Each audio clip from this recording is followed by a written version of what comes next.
When you're putting the information for Lesson 1 together concerning resources, choices, and scarcity, it's important to understand what we call the circular flow of economic activity. This is specifically for a market economy. You live in a market economy. In a market economy, we enjoy two different things. We enjoy free enterprise and capitalism. Free enterprise, by definition, is the freedom to start your own business and make your own economic decisions with little or no government intervention. Capitalism is the freedom to use your capital, your money, how you choose. In a market economy where people have the choice to make their own decisions as consumers and producers, we see a special interaction between the two.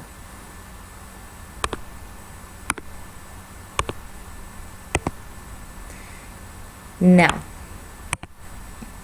there are two key players that we're going to focus on at this point. We are not going to focus on government right now. We're going to only take a look at businesses, which I'll just label here with a B for the building, and individuals. Businesses and individuals take on the role as consumer and producer when they interact with each other. The most common interaction that you probably understand and you see every day is the individuals taking the role as consumer and businesses taking the role as producer. Businesses produce goods and services using their three factors of production, and they produce those goods and services based on what the consumer wants and needs.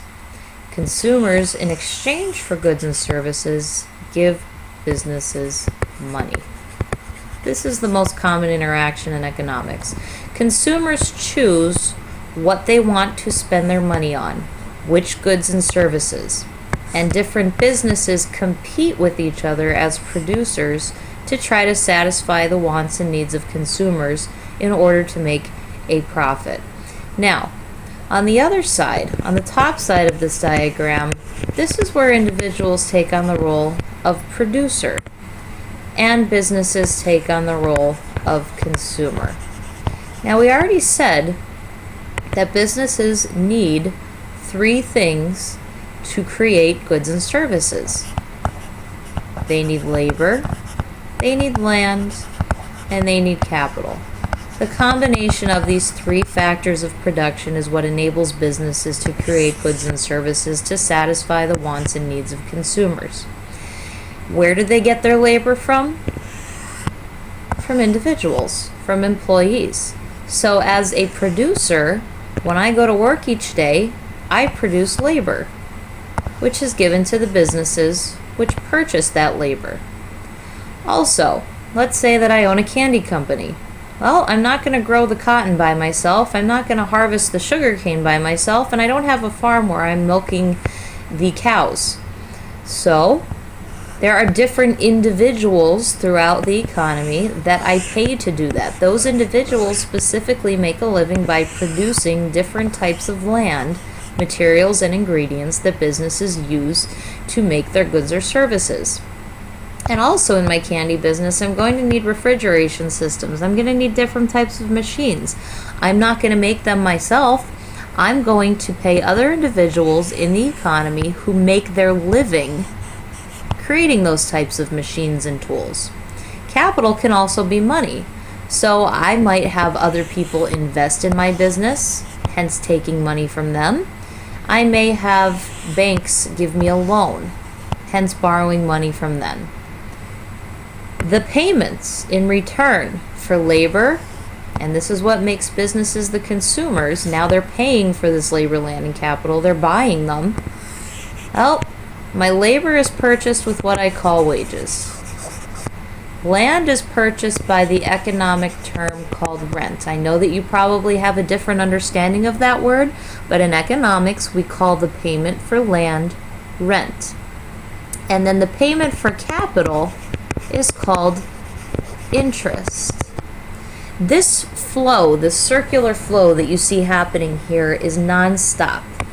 You could see the inner circle is rotating counterclockwise. This is constant. It does not stop. This stick figure here represents every individual that participates in the economy. The building with the B on it represents every business in the economy. So businesses produce goods and services and give them to consumers. And individuals can produce labor, land, and capital and give them to businesses. These individuals that act as producers, producing the three factors of production for businesses, those three factors of production are what enable that business to create the goods and services. Now if I look at the other arrow, this one is moving clockwise. Here we can see that the individual is taking on the act of being the consumer. That person gives their money to businesses. Well, then businesses can then use their profit from those sales, from the money of their consumers, to pay wages, rent, and interest. And then their workers, or those other people who are receiving that rent and that interest and those wages, can then go out and purchase things themselves. It is non-stop.